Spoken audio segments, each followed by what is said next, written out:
ముందుగా తండ్రి అయిన దేవునికి కృతజ్ఞతాస్తుతులు. అదే విధముగా ఇక్కడ కూడి ఉన్న సంఘం అంతటికీ కూడా మన ప్రభువును రక్షకుడునైన యేసుక్రీస్తు నామమున వందనాలు తెలియజేస్తూ ఉన్నాం. మరి మనము కొద్దిగా నిమిషాలు దేవుని వాక్యాన్ని ధ్యానించడానికి ప్రయత్నం చేద్దాం. అయితే ఈరోజు నేను క్రైస్తవులకు సంబంధించిన ఒక చిన్న విషయాన్ని నేర్పించడానికి ప్రయత్నం చేస్తూ ఉంటాను. ఏంటి ఆ విషయము అనేది మనం పరిశీలన చేస్తూ ఉన్నప్పుడు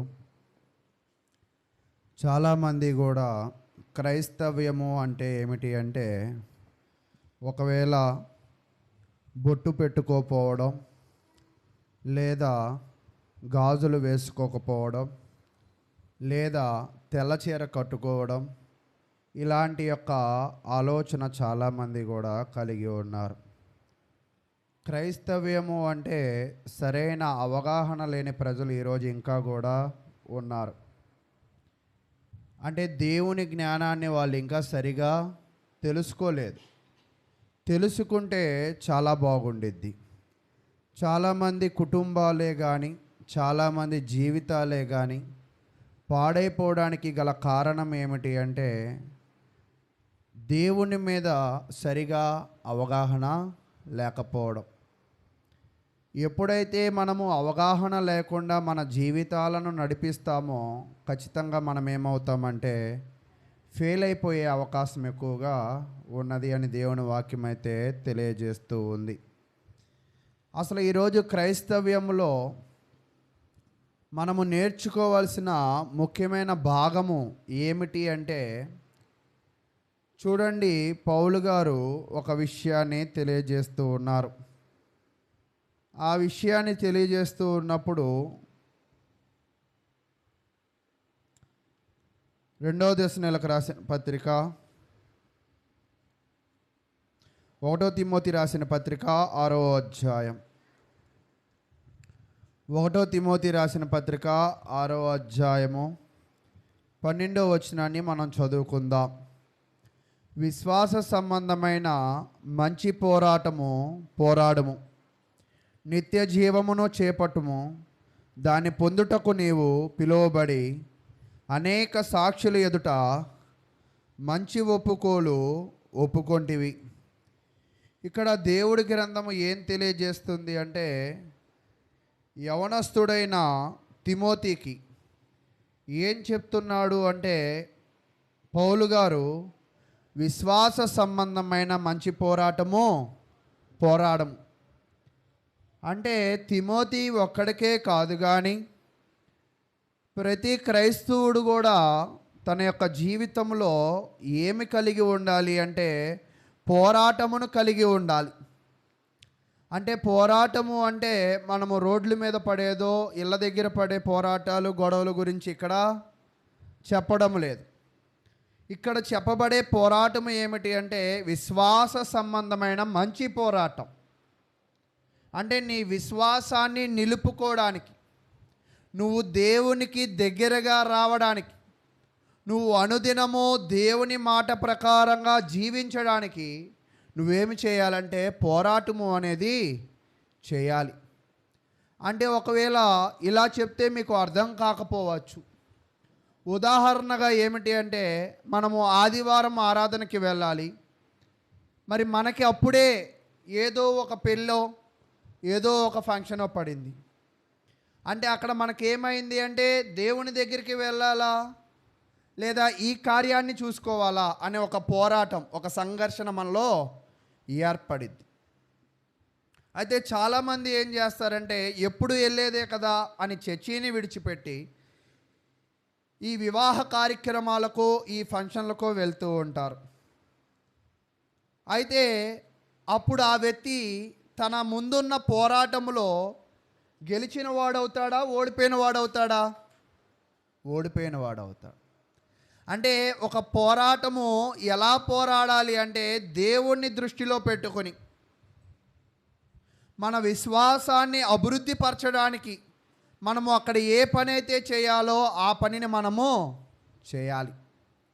ఒకవేళ మీ ఇళ్ళకి మీరు ప్రార్థనలకు వెళ్ళినప్పుడు, బయట కార్యక్రమాలకు వెళ్ళినప్పుడు తాళం కప్పేసి వస్తారు కదా. ఒకవేళ మీ తాళం మీరు ఎక్కడో పడేశారు, మీ ఇంటి పక్కన ఉన్న తాళం తీసుకుని తాళం కప్పతో తిప్పితే తాళం ఓపెన్ అయిద్దా? ఎందుకు ఓపెన్ కాదు? దాని తగ్గ తాళము అది కాదు. ఈరోజు నువ్వు కూడా విశ్వాసములో పోరాడాలి. ఆ పోరాటము దేనికి తగ్గ పోరాటంగా ఉండాలా? విశ్వాసానికి తగ్గ పోరాటంగా ఉండాలి. ఏదో పోరాటాలు చేసి అది నేను దేవుని కోసమే చేస్తున్నాను అంటే అది చెల్లదు. అది ఈ పోరాటము చేయాలి అంటే మనకి ఏమో ఉండాలంటే చాలా జ్ఞానము ఉండాలి. పోరాటము చేయాలి అంటే మనము చూడండి, హెబ్రీలు రాసిన పత్రిక 1వ అధ్యాయము 3వ వచనం నుంచి తెలియజేస్తూ ఉన్నాడు. అయితే ఇక్కడ పోరాటము చెయ్యాలి అని దేవుడు ఎవరికి చెప్తున్నాడు అంటే ప్రతి ఒక్క క్రైస్తవుడికి చెప్తున్నాడు. అంటే వృద్ధాప్యములో ఉన్న మీకైనా, యవనస్తుడిగా ఉన్న నాకైనా, చిన్నపిల్లలకైనా, ఎవరికైనా కూడా ఏమిటి ఉందంట? క్రైస్తవ్యంలో పోరాటము అనేది ఒకటి ఉంది.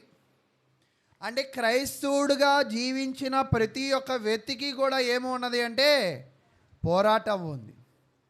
అయితే ఈ పోరాటాన్ని మనము జరిగించాలి అంటే, ఈ పోరాటాన్ని మనము చెయ్యాలి అంటే మన ముందు ఎవరైనా పోరాటం చేసిన వాళ్ళని మనము చూడాలి. ఒకవేళ మీరు కాల్లో ఈత కొట్టాలి అని అనుకున్నారనుకోండి, వెళ్ళగానే వచ్చిద్దా అంటే కొట్టినోళ్ళు మనకేం చేయాలంట? చూపించాలి లేదా నేర్పించాలి.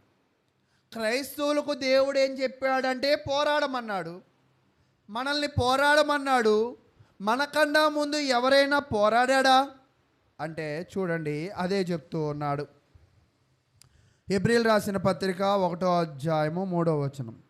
ఆయన దేవుని మహిమ యొక్క తేజస్సును, ఆయన తత్వము యొక్క మూర్తి మంతమునై ఉండి తన మహత్తుగల మాట చేత సమస్తమును నిర్వహించుచు పాపముల విషయమై శుద్ధీకరణము తానే చేసి దేవదూతల కంట ఎంతో శ్రేష్టమైన నామమును పొందును. వారికంటే అంత శ్రేష్ఠుడై ఉన్నత లోకమందు మహుడగు దేవుని కుడిపార్శ్వమున కూర్చుండెను. యేసుక్రీస్తు ప్రభువారు తన యొక్క జీవితంలో ఏం చేశాడంటే ఒక పోరాటం చేశాడు. అసలు యేసుక్రీస్తు పోరాటం ఏం చేశాడు? అసలు యేసుక్రీస్తు ఎలాంటి పోరాటం చేశాడు? మీరు గమనించినట్లయితే యేసుక్రీస్తు ప్రభువారి యొక్క కాలంలో యేసుక్రీస్తు ప్రభువారిని అనేకులు ఏం చేశారంటే శోధించారు. అనేకులు ఏం చేశారంటే ఇబ్బంది పెట్టారు. అనేకులు ఏమి చేశారంటే చిత్రవదలు చేశారు. అంటే ఎలాంటి సమస్యలు వచ్చినా కూడా ఆయన ఏం చేశాడంటే ఎవరిని దృష్టిలో పెట్టుకున్నాడంటే తన తండ్రిని మాత్రమే దృష్టిలో పెట్టుకున్నాడు. ఈరోజు అంటే ఒకవేళ మీకు ఈ కోణంలో చెప్తే అర్థమైద్దేమో, మీకు చాలా పుట్టెడు అప్పులు ఉన్నాయి, మీరు చేస్తున్న పని మీకు అంతగా నచ్చడం లేదు. మీకేమున్నాయంట? చాలా అప్పులు ఉన్నాయి, మీరు చేస్తున్న పని మీకు నచ్చడం లేదు. వెంటనే మానేస్తామా? మానేం. ఏం చేస్తామంట? అప్పులు తీరేదాకా చేద్దాము అని ఆ ఉద్యోగాన్ని ఏం చేస్తాము? కొనసాగిస్తూ ఉంటాం. అంటే మన పోరాటం అంతా దేన్ని తీర్చడానికి? అప్పులను తీర్చడానికి.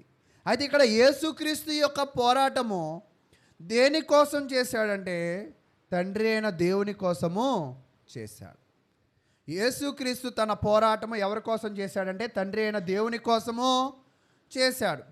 అసలు తను జీవించిన కాలంలో మీరు గమనించినప్పుడు యేసుక్రీస్తు ప్రభువారు జీవించిన కాలంలో పరిసయ్యులు, శాస్త్రులు, సద్దూకయ్యులు వచ్చి ఆయనను ఏం చేసేవాళ్ళంటే ఇబ్బందులు పెట్టేవాడు. ఈరోజు మనము కూడా మన పని మనం చేసుకుంటూ ఉంటే చుట్టుపక్కల వాళ్ళు ఏం చేస్తారంట? ఇబ్బందులు పెడుతూ ఉంటారు, సూటిపోటి మాటలు మాట్లాడుతూ ఉంటారు. యేసుక్రీస్తు ప్రభువారు కూడా భూమి మీదకు వచ్చాడు, తన తండ్రి కోసము ఈ లోకంలో పోరాడుతూ ఉన్నాడు.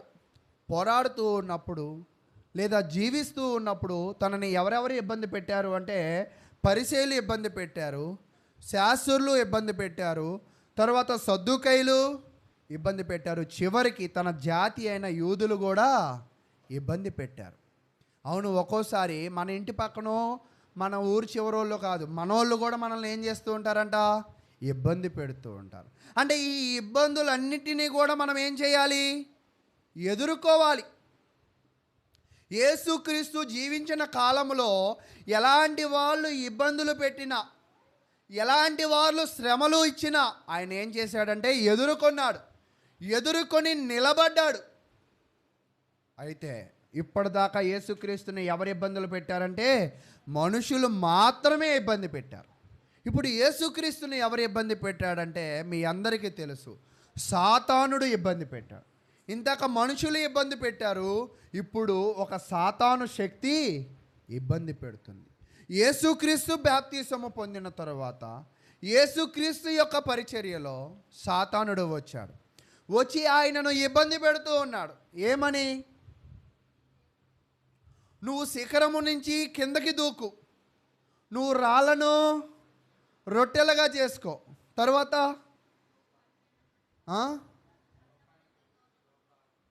ఏంటిది, లోకాశలు, ఈ లోకమంతా చూపించి నువ్వు నన్ను నమస్కరించినట్లయితే ఈ లోకమంతా నీకు అప్పగిస్తాను. అంటే ఇంతక మనుషులు ఇబ్బంది పెట్టారు, ఇప్పుడు యేసుక్రీస్తు ప్రభువారిని ఎవరు ఇబ్బంది పెడుతున్నారంట, అపవాది ఇబ్బంది పెడుతున్నాడు. నిజంగా ఆయన తట్టుకున్నాడు, దానిని పోరాడాడు. సాతానుడు పెట్టే ఇబ్బందులైనా, మనుషులు పెట్టే ఇబ్బందులైనా యేసుక్రీస్తు ప్రభువారు తట్టుకున్నారు. అయితే మనుషులైపోయింది, సాతాను శక్తులైపోయింది. ఇప్పుడు ఆయనని ఎవరు ఇబ్బంది పెడుతున్నారంటే తన శరీరమే తనని ఇబ్బంది పెడుతుంది. అంటే తన శరీరమే తనని ఎలా ఇబ్బంది పెడుతుంది? ఆయన సిలువ మోస్తూ ఉన్నప్పుడు, ఆయన తల మీద ముళ్ళ కిరీటము పెట్టినప్పుడు, ఆయన శరీరం మీద కొరడా దెబ్బలు వేసినప్పుడు, ఆయన ముఖము మీద ఉమ్ము వేయబడినప్పుడు, ఆయన శరీరము పిడిగుద్దులతో గుద్దిపడినప్పుడు ఆయన ఏమైనా మాట్లాడా? దానిని ఎదుర్కొన్నాడా? దానిని ఏం చేశాడంటే ఎదుర్కొని దానిని సహించాడు. మనుషులు ఇబ్బంది పెట్టినా ఎదుర్కొన్నాడు, సాతానుడు ఇబ్బంది పెట్టినా ఎదుర్కొన్నాడు. తన శరీరము ఎంతో నొప్పి పెడుతున్నా కూడా ఆయన ఏం చేశాడంటే దానిని ఎదుర్కొన్నాడు. అంటే శరీరం ఇబ్బంది పెట్టడము అంటే ఏమిటి అంటే, ఒక్కోసారి మనకి కలిగిన అనారోగ్యాన్ని బట్టి, మనకు వస్తున్న శరీర రుగ్మతలను బట్టి మనం ఏమనుకుంటామంటే, చచ్చిపోతే బాగుండే, ఈ శరీరం నన్ను ఎంతో ఇబ్బంది పెడుతుందని మనం ఏం చేస్తాము, బాధపడతాం. కానీ యేసుక్రీస్తు ప్రభువారు ఎల్లవేళలా మనుషులు పనులకే కానీ, సాతాను శక్తులకే కానీ ఆయన ఏం చేస్తూ ఉన్నాడంటే పోరాడుతూనే ఉన్నాడు. అంటే పోరాటము అంటే ఆయన పొందేదాకా, ఇందా మీకు చెప్పే కదా, మన అప్పులు తీరేదాకా ఉద్యోగాన్ని ఏం చేస్తాము, చేస్తూనే ఉంటాం. అలాగే యేసుక్రీస్తు ప్రభువారు తన తండ్రి చిత్తము చేసేదాకా ఆయన పోరాడుతూనే ఉన్నాడు. కాబట్టి ఆయన పోరాడుతూ ఉన్నప్పుడు అసలు యేసుక్రీస్తు యొక్క జీవితము మీరు గమనించినప్పుడు, పోరాటము అంటే మీకు ఒక 2 ఉదాహరణలుగా నేను విషయాలు చెప్తా. ఏంటి ఆ విషయాలు అంటే, మీరు గమనించినప్పుడు సముద్రాన్ని చూసారా మీరు ఎప్పుడైనా? సముద్రం దగ్గరికి వెళ్తాం కదా, సముద్రం దగ్గరికి వెళ్ళినప్పుడు ఒడ్డు దగ్గర మనం నిలబడతాం కదా. ఒడ్డు దగ్గర నిలబడ్డప్పుడు ఒక్కోసారి అలలు ఏం చేస్తాయి, ఇంత ఎత్తున ఎగిరి అంత డౌన్గా తీసుకెళ్ళి ఆ ఒడ్డున ఉన్న చెప్పులున్న బట్టలున్న వాటిని ఏం చేస్తాయి, లాక్కుని వెళ్ళిపోతాయి. అంతేనా? బట్టలు కాదు, చెప్పులు కాదు, మనుషులను కూడా ఏం చేస్తాయి, ఇవి లాక్కుని వెళ్ళిపోతాయి. ఈరోజు నీ పోరాటము నా పోరాటం కూడా ఎలా ఉండాలి అంటే, మనము సముద్రములో ఉండే అలలాగా ఉండాలి. అల ఏం చేసిద్ది అంటే ఒడ్డున ఉన్న అన్నిటినీ లాక్కెళ్ళిపోయినట్టు, నీ పోరాటము నా పోరాటము ఎలా ఉండాలి అంటే, నీ జీవితము నా జీవితము ఎలా ఉండాలి అంటే, మనము కోరుకున్న విధముగా మన జీవితము కోసం మనము పోరాడాలి. అలా అంత ఎత్తుగా వచ్చి, ఎంత ఎత్తుగా వచ్చిద్దో అంత లాక్కుని తీసుకెళ్ళిపో. అలాగే నీ జీవితంలో ఎంత విశ్వాసాన్ని నువ్వు కలిగి ఉంటావో అంత బాగా పోరాడగలవు. ఒకవేళ నీలో విశ్వాసమే లేకపోతే నువ్వు పోరాడలేవు. కాబట్టి ప్రియులారా, పోరాటము అంటున్నాను అంటే ఈరోజు మనము ఎలా పోరాడాలి చూడండి. మీరు గమనించినప్పుడు చలికాలాన్ని గమనించారా? చలికాలాన్ని గమనించినప్పుడు 5 గంటలకి ఈ వాతావరణం ఎలా ఉండిద్ది? మీరు అందరూ చెప్పాలి. అసలు ఏ కాలమైనా 5ంటికి చీకటే ఉండిద్ది. మళ్ళీ నేను చలికాలం అని చెప్తున్నాను కదా. చలికాలంలో ఇంకేముంటుంది? చలి ఉండిద్ది, లేదా పొగమంచు ఉండిద్ది. అంతేనా? ఈ పొగమంచు ఎంతసేపు మాత్రమే ఉండిద్ది? సూర్యుడు వచ్చేదాకే ఉండిద్ది. సూర్యుడు వచ్చిన తరువాత సూర్యుని కిరణాలు ఆ పొగమంచుని ఏం చేస్తాయంట? చీల్చుకుని వెళ్తాయి. ఇప్పటిదాకా ఆకాశంలో ఉన్నది సూర్యుడు, ఈ భూమిని కమ్మేసింది ఏంటి? పొగమంచు. ఆ పొగమంచుని సూర్యకిరణాలు ఏం చేస్తాయంట? చీల్చుకుని ఆ మంచు అంతటిని కూడా తీసేసేసింది. ఈరోజు నీ విశ్వాసము కూడా ఎలా ఉండాలి అంటే, ఇంతకేం చెప్పానంటే సముద్రములో కెరటములాగా ఉండాలని చెప్పే కదా. ఇప్పుడు నీ విశ్వాసము ఎలాగ ఉండాలంటే సూర్యుని కిరణాల్లాగా ఉండాలి. నీకు ఎదురు ఎవరొచ్చినా వాటిని ఏం చేసుకుంటూ వెళ్ళాలంట? ఎదుర్కోవాలి. అందుకే దేవుడు వాక్యం చెప్పింది, నా నిమిత్తము మీరు ఏమవుతారంటే నిందింపబడతారు, హింసింపబడతారు. అయినా కూడా దాన్ని చివరి వరకు నువ్వేం చేయాలి? ఓర్చుకోవాలి. ఓర్చుకుని దానికోసం ఏం చేయాలంట? పోరాడాలి. అంటే ఈరోజు పోరాటము అంటుంటే మీకు అర్థం కావడం లేదు. పోరాటము అంటే ఏమిటి అంటే దేవుని కోసము జీవించే ఒక జీవితం. మనము అబద్ధము ఆడాల్సిన పరిస్థితి ఏర్పడింది. అయినప్పటికీ మనము వాక్యానుసారంగా జీవించడం అనేది ఒక పోరాటం. వాక్యానుసారంగా మనము అనేకమైన లోకములో పనులు మనలను దేవునికి విరుద్ధంగా మనల్ని తిప్పుతాయి. కానీ దాన్ని మనం ఏం చేయాలి? సముద్రపు అలలాగా, సూర్యుని యొక్క కిరణాల్లాగా మనము వాటిని ఎదుర్కొని దేవుని దీవెనలను పొందుకునే వారిగా ఉండాలి. అంటే పోరాటము ఎవరైతే పోరాడతారో వాళ్ళు ఎవరి దీవెనలు పొందుకుంటారంట? దేవుని దీవెనలు పొందుకుంటారు. కాబట్టి మీ జీవితంలో మీరు ఇప్పుడు పోరాడాలి అని అనుకుంటారా? నీరసించిపోవాలని అనుకుంటారా? ఈరోజు చాలామంది క్రైస్తవ జీవితాల్లో ఏమనుకుంటున్నారు అంటే, ప్రార్థనకు వచ్చామా, 2 పాటలు పాడామా, మనము ఆరాధన నుంచి వెళ్ళిపోయామా అనుకుంటున్నారు. కానీ మనం అంటూ కొన్ని లక్ష్యాలు పెట్టుకోవాలి. బైబిల్ చదువుకోవాలి, ప్రార్థన చేసుకోవాలి, దేవుని మందిరానికి రావాలి, వాక్యానుసారంగా జీవించాలి. ఇలాంటి లక్ష్యాలను పెట్టుకొని వాటి కోసము మనం అనుదినము పోరాడుతూ ఉండాలి. కానీ ఇటువంటి పోరాటము మనలో లేదు. అసలు ఈ పోరాటం అన్న పదమే మనకి తెలియదు. ఎందుకంటే వచ్చామా, వెళ్ళామా, సర్దుకున్నామా అనే విధంగానే మన జీవితాలు అయితే ఉంటూ ఉన్నాయి. కానీ యేసుక్రీస్తు ప్రభువారు తన జీవించిన కాలంలో ఆయన ఎలా పోరాడాడు? ఆయన కూడా నీకులాగా నాకులాగా భూమి మీదకు వచ్చాడు. నీకు ఎలా ఒక ముఖం ఉందో ఆయనకి ఒక ముఖమే ఉంది. నీకెలాగా సీమి నెత్తురు పౌరుషం అంటాం కదా, నీకెలా ఉందో ఆయనకి కూడా అలాగే ఉంది. అయితే ఆయన ఎలా జీవించాడు, ఎలా పోరాడాడు, ఎలాగా వస్తున్న ప్రతి సమస్యలను ఎదుర్కొన్నాడో మనము చూద్దాం. చూడండి, 1 పేతురు రాసిన పత్రిక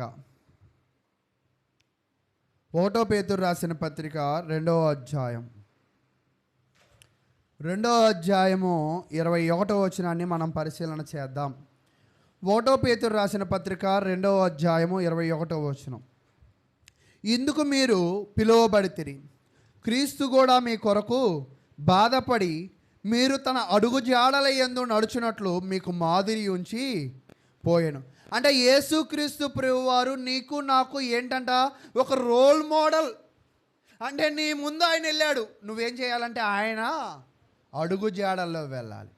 ఈరోజు మీరు పోరాటము అంటే ఏమిటి అంటే, చూడండి, చాలామంది యవనస్తులు వాళ్ళ శరీరాన్ని పెంచుకుంటారు కదా, పొట్టుండి చాలా లావుగా ఉంటారు కదా, జిమ్కి వెళ్ళి ఏం చేస్తారంటే బాగా పోరాడతారు. ఎలా పోరాడతారంటే ఆ శరీరంలో ఉన్న కొవ్వు కరిగే అంతలాగా పోరాడతారు. వాళ్ళ శరీరాలు మంచి ఆకారానికి వచ్చేలాగా పోరాడతారు. అంటే ఈరోజు మనము కూడా ఏం చేయాలంటే పోరాడాలి. ఎవరిలాగా పోరాడాలి? మనం యేసుక్రీస్తు ఎలాగ పోరాడాడో మనము కూడా అలాగే పోరాడాడు. ఆయన పోరాటం ఎలా ఉంది? ఈరోజు మీరు పోరాటము అంటే కొన్ని పోరాటాలు నోరేసుకుని పడిపోయే పోరాటాలు ఉంటాయి. కొంతమంది కొట్లాటకు వెళ్ళే పోరాటాలు ఉంటాయి. అంతేనా? అయితే యేసుక్రీస్తు యొక్క పోరాటం ఎలా ఉన్నదంటే చూడండి, 22వ వచనం చెప్తూ ఉన్నాడు. ఆయన పాపము చేయలేదు, ఆయన నోటను ఏ కపటమును కనపడలేదు. ఆయన ఎలాంటి పోరాటము చేశాడంటే ఈ లోకమంతా కూడా పాపంలో ఉన్న, ఈ లోకంలో ఉన్న మనుషులందరూ కపటంగా ఉన్న, యేసు మాత్రం ఏం చేయలేదంట? పాపం చేయలా. ఆయన నోటి మాటలు ఎలా లేవంట? కపటముగా లేవు. కాబట్టి ఈరోజు యేసు ఎలా పాపము చేయకుండా ఉన్నాడో, యేసు ఎలా కపటము లేకుండా ఉన్నాడో, యేసు ఎలాంటి జీవిత విధానాలను జీవించాడో ఈరోజు మనము కూడా అలాగే జీవించాలి.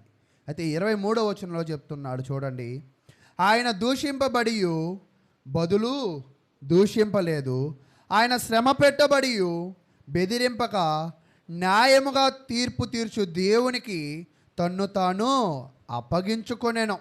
అంటే యేసుక్రీస్తు యొక్క పోరాటం ఎలా ఉందంటే మౌన పోరాటం అని చెప్పుకోవచ్చా? ఆయనను అనేకులు దూషించారంట, ఆయన తిరిగి ఏం చేయలేదంట?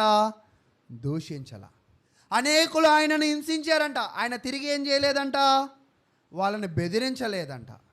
అంటే ఎవరు దూషించినా, ఎవరు హింసించినా, ఎవరు ఎన్ని చేసినా కూడా ఆయన ఎలా ఉన్నాడు అంటే ఏ పాపము చేయకుండా, ఏ కపటము లేకుండా ఆయన తీర్పు తీర్చు దేవునికే అప్పగించేశాడు. లోకంలో మనం అంటూ ఉంటాం, ఎవరైనా తప్పు చేస్తే ఆడి పాపాన ఆడే పోతాడు, దేవుడు చూసుకుంటాడు అంటాం. అంతేనా? అంటే ఈరోజు విశ్వాసులు ఎలాగ ఉండాలి అంటే మనలను ఎవరైనా దూషించినా, మనల్ని ఎవరైనా హింసించినా, మనల్ని ఎవరైనా ఇబ్బందులు పెట్టినా మనము తిరిగి వాళ్ళ మీద పగలు తీర్చుకోకూడదు, తిరిగి మనము వాళ్ళని దూషించకూడదు, తిరిగి మనము వాళ్ళని కొట్లాటకి పోకూడదు. మనం ఏం చేయాలి అంటే వాళ్ళని ఎవరికి అప్పచెప్పాలంట? దేవునికి అప్పచెప్పాలి. అంటే ఒక్కోసారి మనం ఏం చేస్తూ ఉంటాము అంటే మనల్ని వాళ్ళు తిట్టారని మనము కూడా 2 తిడతాం. కానీ దూషణ అనేది పాపం. అంటే మనల్ని తిట్టారు కాబట్టి మనం తిడుతున్నాం, అంతేనా? కానీ యేసుక్రీస్తు ఎలాంటి పరిస్థితుల్లో కూడా వాక్యానికి విరుద్ధంగా ఆయన నడుచుకోలేదు.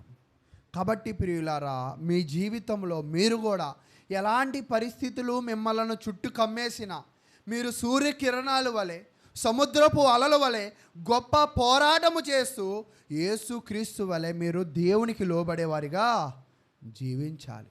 ఎప్పుడైతే మీ జీవితాలు దేవునికి లోబడేవారిగా ఉంటారో మీరు పాపము చేయరు. చాలామంది కూడా నోరు కుదరదు అంటారు. ఎప్పుడైనా విన్నారా అలాంటి వాళ్ళని? పోనీ చూసారా ఎప్పుడైనా? నోరు కుదరదండి వీళ్ళకి అంటాం. అంటే నోరు కుదరక ఎన్నో ఆపదలో పాలవుతూ ఉంటారు. చాలామంది అంటే వాక్యానుసారంగా అంటే నోరు కంట్రోల్ చేసుకోవాలనుకుంటారు, అది ఒక పోరాటం. కంట్రోల్ చేసుకోగలిగితే అతను పోరాటంలో గెలిచినోడు అవుతాడు. కంట్రోల్ చేసుకోలేకపోతే, ఇప్పుడు నేనే ఉన్నాను, ప్రతి ఆదివారం సమయానికి క్రమంగా రావాలి అనే ఆలోచన పెట్టుకున్నా అంటే ఆ ఆలోచన కోసం మనం ఏం చేయాలంట? పోరాడాలి. ఒకవేళ మనకి ఇంకా బాగా అర్థమయ్యే భాషలో, ఒకవేళ మీకు ఎవరైనా మీకు టైలరింగ్ వచ్చు అనుకోండి, పంజాబీ డ్రెస్ ఇచ్చాం, మీకు ఇచ్చినప్పుడు మీకు ఏమి ఇస్తాం? మేము ఉట్టి క్లాత్ ఇస్తాం, లేదా ఒక షర్టు ప్యాంట్ ఇస్తాం. ఇచ్చినప్పుడు ఏమిస్తాం మీకు? పోనీ మీరేమిస్తారో చెప్పండి. ఏమిస్తారు? బ్లౌజు, చేయి ముక్క, కాలు ముక్క ఎత్తారా? ఎన్ని ముక్కలు ఎత్తారు మీరు? ఒకే ముక్క ఎత్తారు. ఆ ఒకే ముక్కని ఆ నచ్చిన విధంగా, ఆ నచ్చిన కొలతకి ఏం చేయాలంట? కొట్టాలి. కొట్టాలి అంటే కాన్సన్ట్రేటెడ్గా కొట్టాలా, ఏదో కళ్ళు మూసుకుని కొట్టాలా? కాన్సన్ట్రేటెడ్. ఎప్పుడైతే కాన్సన్ట్రేటెడ్గా ఎప్పుడైతే జాగ్రత్తగా శ్రద్ధగా కొడతామో డ్రెస్ బాగా వచ్చింది. అంటే అప్పుడు అతను తన యొక్క పోరాటం ఏంటి? ఆ డ్రెస్ బాగా కొట్టడం. డ్రెస్ బాగా కుట్టాడంటే పోరాటంలో గెలిచినట్ట, ఓడిపోయినట్ట? గెలిచినట్టు. ఈరోజు మీరు కూడా మీ జీవితంలో ఒకటి లక్ష్యం పెట్టుకోవాలి. అబద్ధం ఆడకూడదు, ఆరాధనకి రావాలి, బైబిల్ తరగతులకి రావాలి అనే ఒక లక్ష్యాలను పెట్టుకోవాలి. ఆ లక్ష్యాల కోసం మీరేం చేయాలంటే శ్రద్ధ చూపించాలి. వాటి కోసం మీరేం చేయాలంటే పోరాడాలి. పోరాడము అంటే ఏమిటి అంటే, ఏది ఎదురొచ్చినా ఈ పని ఈరోజు అయిపోవాల్సిందే, ఇది ఇలా చేయాల్సిందే అన్న దృఢమైన నిశ్చయత మనము కలిగి ఉండాలి. కాబట్టి ప్రియులారా, మీ జీవితంలో అలాంటి పోరాటాన్ని మీరు కలిగి ఉండాలని తెలియజేస్తూ ఉన్నా. కాబట్టి పోరాటము అంటే ఏమిటి అంటే, మనల్ని మనము దేవుని ఆధీనములో ఉంచుకోవడం. మనల్ని చుట్టుపక్కల సమస్యలు ఎన్ని చేసినా మనం ఎవరి ఆధీనంలో ఉండాలంట? ఎప్పుడైతే నువ్వు దేవుని ఆధీనములో ఉండడానికి ఇష్టపడతావో అప్పుడు నువ్వు పోరాటాన్ని చాలామంది ఏం చేస్తారంటే, నా జీవితం నా ఇష్టం, నేను ఎలాగైనా తిరుగుతా, నేను ఎలాగైనా మాట్లాడతా, నీకెందుకు అని అంటారు. మీరు అలా మాట్లాడిన వాళ్ళ యొక్క జీవితాలు కొంతకాలం తర్వాత చూడండి ఏమైపోయి ఉంటాయి తెలుసా? చాలా పాడైపోయి ఉంటాయి. కాబట్టి ప్రియులారా, మీ జీవితాలు ఒక్కసారి పరిశీలన చేసుకోండి. మీ జీవితాల్లో సంపాదించాలని పోరాడుతున్నారు, కూడబెట్టుకోవాలని పోరాడుతున్నారు, రకరకాల వాటి కోసం పోరాడుతున్నారు. కానీ వాక్యానుసారంగా జీవించాలి అనే పోరాటం మనలో ఉందా? ఒకవేళ మనలో పోరాటం ఉంటే దేవుడు మనకి సహాయం చేసేవాడిగా ఉంటాడని తెలియజేస్తూ ఉన్నా. అయితే ఈ పోరాడి మీరు గమనించినట్లయితే అసలు ఈ పోరాటం ఇంతలా చేస్తున్నాం కదా, ఈ పోరాటం చేస్తే దేవుడు మనకేమిస్తాడు? వాక్యానుసారంగా మీరు పోరాటము చేస్తే, ఈరోజు మీరు గమనించండి, మనకి ఇంతకుముందు ఉమ్మడి ఆంధ్రప్రదేశ్ ఉండేది, తెలుసు కదా మీ అందరికీ. అంటే తెలంగాణ ఆంధ్రప్రదేశ్ ఎలా ఉండేది? కలిసి ఉండేది. తెలంగాణ వాసులు ఏది కావాలని పోరాటం చేశారు? తెలంగాణ కావాలని పోరాటం చేశారు. వాళ్ళు పోరాటం చేసి చేసి చేసి చేసి దానిని ఏం చేశారంట? సాధించారు. అంటే ఈ పోరాటంలో వాళ్ళు ఎంత నష్టపోయినా వచ్చిన దానిని బట్టి ఏం పొందారు? సంతోషం పొందారు. ఈరోజు దేవుని కోసం, దేవుని వాక్యం కోసం మీరు పోరాటం చేయాలి. దేవుని వాక్యం కోసం మీరు పోరాడినప్పుడు దేవుడు మీకు ఏమిస్తాడంటే, చూడండి, ప్రకటన గ్రంథము చివరి పుస్తకము ప్రకటన గ్రంథము 3వ అధ్యాయము 5వ వచనం. ప్రకటన గ్రంథము 3వ అధ్యాయం 5వ వచనం. జయించువాడు అంటే పోరాటం చేసిన తర్వాత అతను ఏమవుతాడంట? జయిస్తాడు. అంటే గెలుపు వచ్చింది. జయించువాడు అలాగున తెల్లని వస్త్రములు ధరించుకొనును, జీవ గ్రంథములో నుండి అతని పేరు ఎంత మాత్రమును తుడుపు పెట్టక నా తండ్రి ఎదుటను ఆయన దోతల ఎదుటను అతని పేరు ఒప్పుకొందును. అంటే ఎవరైతే వాళ్ళ జీవితాల్లో పోరాడతారో, ఎవరైతే వాళ్ళ జీవితాల్లో వాక్యానుసారంగా కష్టపడతారో వాళ్ళ పేర్లు ఎక్కడ రాయబడతాయంట? జీవగ్రంథంలో. ఈరోజు మనం అనుకుంటూ ఉంటాం, నువ్వు నీతిగా బ్రతికితే ఎవడు చూశాడురా, నువ్వు కూడా అన్యాయంగా బ్రతుకు అంటాం. మనం నీతిగా బ్రతికితే ఎవరు చూస్తారంట? దేవుడు చూస్తాడు. దేవుడు చూసి మన పేరు ఏం చేస్తాడంట? నోట్ చేసుకుంటాడు. ఈరోజు ఒక్కోసారి ఇక్కడికి వస్తూ ఉంటారు కదా రాజకీయ నాయకులు, ఇల్లు లేని వాళ్ళ పేర్లు ఏం చేస్తారు? రాసుకుంటూ ఉంటారు. పెన్షన్లు లేని వాళ్ళ పేర్లు ఏం చేస్తారు? ఇస్తే ఇస్తారు, లేకపోతే ఎవరు. కానీ నువ్వు నీతిగా జీవించి పోరాడితే, దేవుని కోసం నువ్వు పోరాడితే ఆయన నీ పేరుని ఏం చేస్తాడంట? జీవ గ్రంథంలో నోట్ చేసుకుంటాడు, రాసుకుంటాడు. అంటే రాసుకుంటున్నాడు అంటే మనకు ప్రాధాన్యత ఉందా లేదా? ఉన్నట్టే. అయితే రాసుకోవడమే కాదు కానీ చూడండి, అదే 3వ అధ్యాయము 12వ వచనంలో తెలియజేస్తున్నాడు. అదే 3వ అధ్యాయము 12వ వచనం. జయించువానిని నా దేవుని ఆలయంలో ఒక స్తంభముగా చేసేదను, అందులో నుండి వాడు ఇక మీదట ఎన్నటికీ వెలుపలికి పోడు, మరియు నా దేవుని పేరును పరలోకములో నా దేవుని యొద్ద నుండి దిగువచ్చుచున్న నూతనమైన యెరూషలేమును, నా దేవుని పట్టణపు పేరును నా కొత్త పేరును వాని మీద రాసేదను. అంటే దేవుడు ఏం చేస్తాడంటే, ఎవరైతే పోరాడతారో, దేవుని కోసం ఎవరైతే అబద్ధం ఆడకుండా ఉంటారో, ఎవరైతే క్రమశిక్షణగా ఉంటారో, ఎవరైతే దొంగిలించకుండా ఉంటారో, ఎవరైతే వాక్యానుసారంగా జీవిస్తారో, మొదటిగా ఆయన పేరు రాసుకుంటా అన్నాడు. తర్వాత వాళ్ళను స్తంభంగా స్థిరపరుస్తాడంట. స్తంభముగా స్థిరపరచడం. మీరు చూడండి, ఇక్కడ మన ముందు డోర్ ఉందనుకోండి, దీన్ని ఏం చేయగలను? నేను ఓపగలను, వేయగలను, తీయగలను, మూయగలను. కానీ ఒక స్తంభాన్ని దేవుడు పాతి పెడతాడంట. దాన్ని ఎవరైనా తొయ్యగలరా? దాన్ని ఎవరైనా గెలవగలరా? అంటే దేవుని కోసము పోరాడే ప్రతి ఒక్క వ్యక్తిని దేవుడు ఏం చేస్తాడంట? ఒక స్తంభములా తయారు చేస్తాడు. ఆ స్తంభాన్ని ఎవరు కూడా జరపలేదు. అక్కడ ఆ పోరాడిన వాళ్ళకి దేవుడు కూడా ఒక పేరు ఇస్తాడంట. ఆయన ఏం చేస్తాడంట? మీరు కూడా చూడండి, వీధి మీద పెరిగేది కుక్కే, మన ఇంట్లో పెరిగేదానికి కూడా కుక్కే. కుక్కనేమంటాము? కుక్కే అంటాం. కానీ మన ఇంట్లో పెరిగే కుక్క మనకి ఇష్టమా, ఇష్టం లేదా? ఇష్టం ఉంది కాబట్టి దానికి ఏం చేస్తాం? ఒక పేరు పెడతాం. బన్నీ, పప్పి, స్మూపీ, రకరకాల పేర్లు ఉంటాయిగా. అంటే ఇక్కడ నేను కుక్కతో పోల్చట్ల మనిషిని. ఒక వ్యక్తే కానీ, ఒక దేవుడు ఒక మనిషిని ప్రేమించి ఆయన పేరు రాసుకుని స్తంభంగా స్థిరపరిచి అతనికి ఏం చేస్తాడంటే ఒక పేరు పెడతా. అంటే దేవునితో పేరు పెట్టించుకోవాలని నీకు ఇష్టం ఉందా? దేవుడు నీ పేరును తన జీవ గ్రంథములో రాయాలన్న ఆలోచన ఉందా? ఆలోచన చేసుకోండి. అదే 3వ అధ్యాయం, ప్రకటన గ్రంథం, అదే 3వ అధ్యాయము 21వ వచనం. నేను జయించి, మొదటి నుంచి కూడా చూడండి, నేను చెప్తున్న ప్రతి వచనం కూడా జయించి జయించి జయించి. అంటే గెలిచినోడికి ఇస్తా అంటున్నాడా ఇవన్నీ? గెలవనోడికి కూడా ఇస్తా అంటున్నాడా? అంటే పోరాటం అందరూ పోరాడతాం, కానీ అందరము గెలవలేం. గెలిచేవాళ్ళు కొద్దిగా మందే. అందుకే బైబిల్లో ఒక మాట ఉంటుంది, పందెమునందు పరిగెత్తువారు అనేకులు కలరు, బహుమానం పొందేది మాత్రం ఒక్కడే. ఈరోజు మీరందరూ మీ జీవితాల్లో పోరాడాలి. పోరాడి మీరు గెలవాలా, ఓడిపోవాలా? గెలవాలి. అంటే మనకు అన్ని సిల్క్ చీరలు ఉన్నాయి, కాటన్ చీరల కోసం పోరాడాలి, అంతేనా? మన పోరాటం దేనికి? మన పోరాటము దేనికంటే దేవుని గ్రంథంలో మన పేరు రాయించుకోవాలి. దేవుడు మనల్ని స్తంభంగా స్థిరపరచాలి. దేవుడే మనకి పేరు పెట్టాలి. అవన్నీ చేయాలి అంటే మనం మన పోరాటంలో ఏం చేయాలంట? గెలవాలి. అంటే గెలవాలి అంటే నువ్వు ఏం చేయాలంటే లక్ష్యాలు పెట్టుకోవాలి. ఈరోజు చాలామంది క్రైస్తవ్యంలో లక్ష్యాలు లేవు.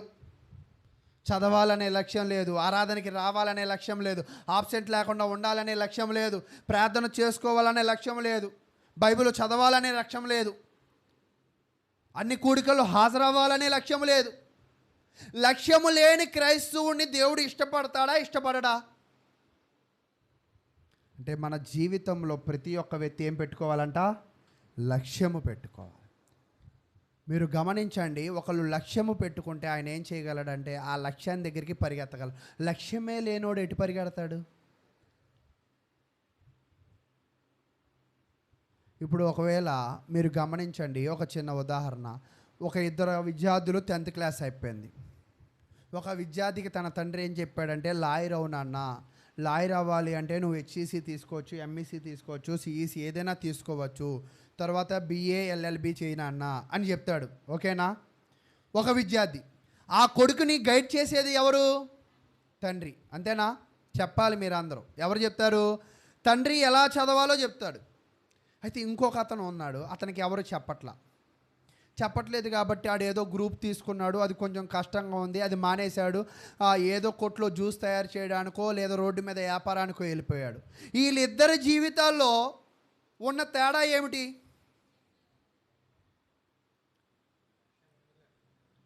ఇతనికి లక్ష్యాన్ని ఏర్పాటు ఎవరు చేశారు? తన తండ్రి చేశాడు. ఏమని? నువ్వు లాయర్ అవ్వాలి. అది కష్టమైనా నష్టమైన. కానీ యువతల కుర్రోడికి చెప్పేవాడు లేడు, లక్ష్యాన్ని పెట్టేవాడు కూడా లేడే. అంటే లక్ష్యాన్ని పెట్టుకుంటే మనం ఏమవుతామంటే గొప్పవాళ్ళమో అవుతాం. కాబట్టి ఈరోజు నుంచి ఎవరైనా చూడండి, మీ జీవితాల్లో మీరు లక్ష్యాలు పెట్టుకోవాలనుకుంటున్నారా, పెట్టుకోకూడదు అనుకుంటున్నారా? పెట్టుకోవాలనుకున్న వాళ్ళందరూ చేతులు ఎత్తండి.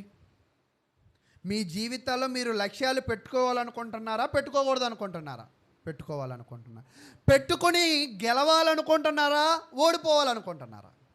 గెలవాలి. అంటే లక్ష్యాలు పెట్టుకున్నప్పుడు ఒక్కసారి ఏమవుతుంది అంటే, సైకిల్ తొక్కగా ఒకేసారి తొక్కడం వచ్చేసిద్దా? ఏమవుతాం? పడిపోతాం. మరలా ఏమవ్వాలా? లేగల. అమ్మో దెబ్బలు తగిలాయంటే, అంటే పోరాడేటప్పుడు ఏం తగులుతాయంట? గాయాలు తగులుతాయి. గాయాలు తగిలిన లక్ష్యము దాకా పోరాడాలి అనుకున్నవాడు ఏం చేస్తాడు? మరలా ప్రయత్నం చేసి తన గురిని రీచ్ అవుతాడు. కాబట్టి ప్రియులారా, మీరందరూ మీ గురిని రీచ్ కావాలని తెలియజేస్తున్నా. చూడండి 3వ అధ్యాయం 21వ వచనం. నేను జయించి నా తండ్రితో కూడా ఆయన సింహాసనమునందు కూర్చుండి ఉన్న ప్రకారము జయించు అని నాతో కూడా సింహాసనమందు కూర్చుండనిచ్చెదను. మొదటేమో ఆయన దగ్గర ఉన్న పుస్తకంలో పేరు రాసుకుంటా అన్నాడు. రెండోదేమో నేనే పేరు పెడతా అన్నాడు, స్తంభంగా నిలబెడతా అన్నాడు. మూడోది ఏం చేస్తా అన్నాడంట? సింహాసనం. నేను పోరాడా. యేసుక్రీస్తు ప్రభువారు భూమి మీద పరిసయ్యులు జనాలతో పోరాడాడు, సాతాను శక్తులతో పోరాడాడు, తన శరీరంతో పోరాడాడు. ఈ పోరాటంలో ఆయన ఏమయ్యాడంటే జయించాడు. కాబట్టి తండ్రి పక్కన కూర్చునే అర్హత వచ్చింది. అంటే గెలిచేవాడికి కూర్చునే అర్హత ఉంది. కాబట్టి గెలిచిన మన అందరము కూడా ఎక్కడికి వెళ్తాము అంటే, అక్కడ మనకి స్థానాన్ని దేవుడు ఇచ్చేవాడిగా ఉంటాడని తెలియజేస్తూ ఉన్నా. అయితే ప్రియులారా, కాబట్టి మీ యొక్క పోరాటాన్ని మీరు మొదలు పెట్టాలి. చాలామంది కూడా పోరాటాలు ఇంకా మొదలు పెట్టాల. ఒకవేళ పోరాటము అనేది లేకపోతే క్రైస్తవ్యమే లేదు. ఈ పోరాటాన్ని ఎవరిని చూస్తూ మనము చేయాలంటే, నజరేయుడైన యేసుక్రీస్తును చూస్తూ ఈ పోరాటాన్ని మనం చేస్తూ ఉండాలని దేవుని పూర్వకంగా తెలియజేస్తూ ఉన్నా. అయితే ఈ పోరాటాన్ని ఎదుర్కొనేటప్పుడు ఈ శరీరానికి ఎన్నో అవకతవకలు, ఎన్నో ఆర్థిక ఇబ్బందులు, ఎన్నో మానసిక ఒత్తిళ్ళు కూడా మనకేమవుతాయంట? వస్తూ ఉంటాయి. వాటన్నిటిని మనం ఏం చేయాలంటే ఎదుర్కోవాలి. చూడండి, హెబ్రీయులు రాసిన పత్రిక 12వ అధ్యాయం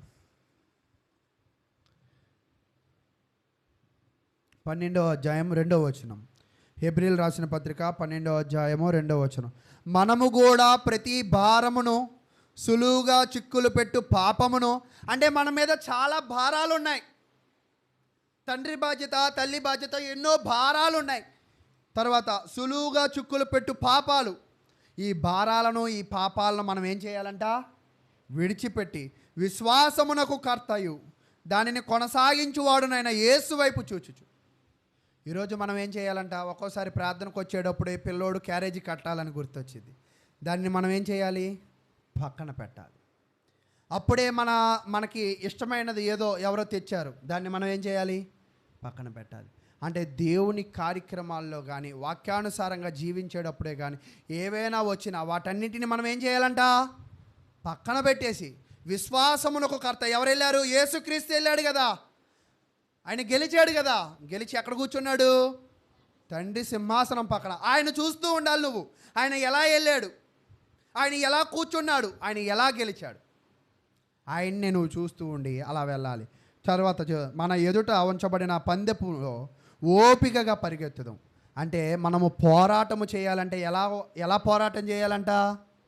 మొన్న ఒక ఆయన పిలిచారు, నువ్వు సంఘంలో కార్యక్రమాలు టకా చేస్తున్నావు, జనాలు వస్తారు అనుకుంటావేమో. రారు. జనాలు ఏమవరంట? రారు.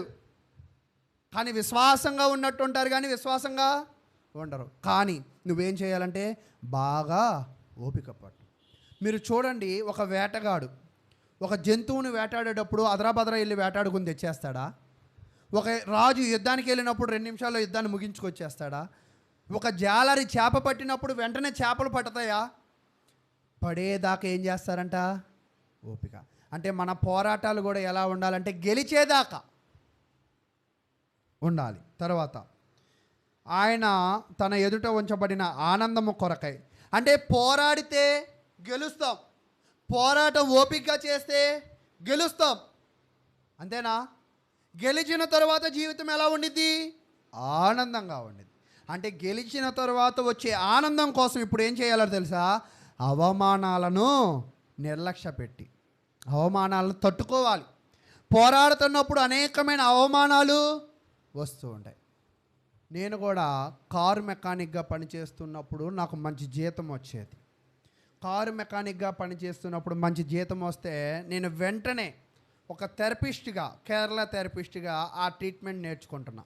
అప్పుడు నాకు 10, 20, 50 ఇచ్చేవాడు ఆయన, నేర్పించాడు. అప్పుడు చాలామంది వీడు తిక్కలోళ్ళలాగా ఉన్నాడు, పని మానేశాడు అని నన్ను అనుకునేవాళ్ళు. అంతే కదా, బాగా డబ్బులు వచ్చేదేమో వదిలేసి 5, 10, 50 వచ్చేదానిని మనము పట్టుకున్నాం. అయితే మనం ఎందుకు పట్టుకున్నాం అంటే భవిష్యత్తు ఇది మనకి ప్రయోజనకరంగా ఉండిద్దని మనము పట్టుకున్నాం. అంటే ఎప్పుడైతే భవిష్యత్తు బాగుండిద్ది అని అనుకుంటామో ప్రస్తుతం మనం అవమానాలను తట్టుకోవాలి. ఈరోజు క్రైస్తవ్యంలో చూడండి, ఏంటో వీళ్ళు ఏదో పని పాఠాలు లేని వాళ్ళు, ఏంటో పదే ఇదిలాగా ప్రార్థన టయానికి వెళ్ళిపోతారు, పాటలు పాడతారు అని మనల్ని ఎగతాళి చేసేవాళ్ళు కూడా ఉంటారు. వాటిని మనం ఏం చేయాలి? తట్టుకోవాలి, భరించాలి. ఆ అవమానాలను నిర్లక్ష్య పెట్టాలి, వాటిని విడిచిపెట్టేసే. ఎవరు ఎన్ని అనుకున్నా మనకి ఒరిగేదేమీ కూడా లేదు. మనము పోరాడేది ఎవరి కోసం? మన కోసం. మనం పోరాడేది మన యొక్క ఆనందం కోసం. మనం పోరాడేది దేవుడు పక్కన స్థానం కోసం. కాబట్టి పోరాడు. తర్వాత చూడండి, ఈయన అవమానాన్ని నిర్లక్ష్య పెట్టి సిలువను సహించి, సిలువను ఏం చేశాడంట? సహించాడు. యేసుక్రీస్తు సిలువ మరణం పొందాడు కాబట్టి తండ్రి పక్కన ఆయనకి స్థానము వచ్చింది. ఈరోజు ఈ భూమి మీద నీకు కూడా అనేకమైన సమస్యలు వస్తాయి. వాటన్నిటిని నువ్వు ఎదుర్కొని పోరాడి గెలిస్తేనే నీకేమొచ్చిందో తెలుసా? ఆయన పక్కన ఒక స్థానము వచ్చింది. చాలామంది ఏమనుకుంటారంటే పిల్లల మాట వినకపోయినా, కుటుంబాల మాట వినకపోయినా ఒక మాట అంటారు, ఈడి పాపాన్ని ఈడే పోతాడు. ఇంతాక అదే మాట అన్నారు, ఇప్పుడు కూడా ఆ మాట అనకూడదు. మనం ఏం చేయాలి? పోరాడాలి. ఏమని పోరాడాలి? వాళ్ళు ప్రార్థనకి వచ్చే విధముగా అనుదినము, ప్రతి వారము వాళ్ళకి మనము ఆ విషయాన్ని గుర్తు చేస్తూ ఉండాలి. ప్రార్థనకి రా, ప్రార్థనకి రా, ప్రార్థనకి రా, దేవుడు నీకు ఏం చేస్తాడు? మేలులు చేస్తాడనే విషయంతో మనము వాళ్ళని పోరాడాలి. ఈరోజు నిజంగా మీరు గమనించండి, మీ కుటుంబ సభ్యుల్ని అనుదినము మీరు అడుగుతారా? పోనీ వారానికి ఒకసారి అని అడుగుతారా? పోనీ నెలలో 4 సార్లు అని అడుగుతారా? మనం అడగం. అసలు మనకి పట్టిరేదే, మనం వెళ్తున్నాంగా చాలు అని అనుకుంటాం. అలాగా దేవుడు ఊరుకోడు. అయితే పోరాడిన ప్రతి ఒక్కరికి దేవుడు ఏం చేస్తాడంటే గెలిచిన తరువాత విశ్రాంతిని అనుగ్రహిస్తాడు. ఈరోజు ఈ భూమి మీద నువ్వు జీవించినంత కాలం నీకు విశ్రాంతి అనేది లేదు. విశ్రాంతి ఎవరికి వస్తుందంటే పోరాడాలి, ఓపికగా పోరాడాలి, అవమానాలను పక్కన పెట్టాలి, గెలవాలి, జయించాలి. అప్పుడు మనకేమొచ్చిద్దంట? ఆనందం వచ్చిద్ది, విశ్రాంతి వచ్చిద్ది అని తెలియజేస్తూ, అటువంటి పోరాటాలు మీరు నేను పోరాడాలి అని మరి మీరు కొన్ని లక్ష్యాలు పెట్టుకోండి. మిమ్మల్ని మీరు ప్రశ్న వేసుకోండి, నాలో ఏ లోపం ఉంది? నాలో ఖచ్చితంగా మీ అందరిలో ఒక లోపం ఉండిద్ది, ఏదో ఒక లోపం. ఆ లోపాన్ని నేను జయించాలి అని మీరు నిజంగా చూడండి. ఒకవేళ కాలు నొప్పో, నడు నొప్పో, మెడ నొప్పో, కాలు నొప్పో అనుకోండి, మనం ఒక డాక్టర్ దగ్గరికి వెళ్ళాం, తగ్గిందా? తగ్గలా. మరలా వెంటనే ఏం చేస్తాం? వేరే డాక్టర్. అక్కడ కూడా తగ్గలా, మరలా ఏం చేస్తాం? ఏంటి అన్ని డాక్టర్లు తిరుగుతున్నారు, ఎందుకని? అది పోగొట్టుకోవాలని. అంతేనా? ఈరోజు ప్రియులారా, మీ జీవితాల్లో కూడా మీరు పోరాడాలి. పోరాడితేనే అక్కడ రోగం తగ్గినట్టు మీలో సమస్యలు కూడా పోతాయని తెలియజేస్తూ మిమ్మల్ని మీ కుటుంబాలను దేవుడు దీవించాలని ఇంతవరకు ఓపికగా విన్నందుకు వందనాలు తెలియజేస్తున్నా, ముగిస్తున్నాను.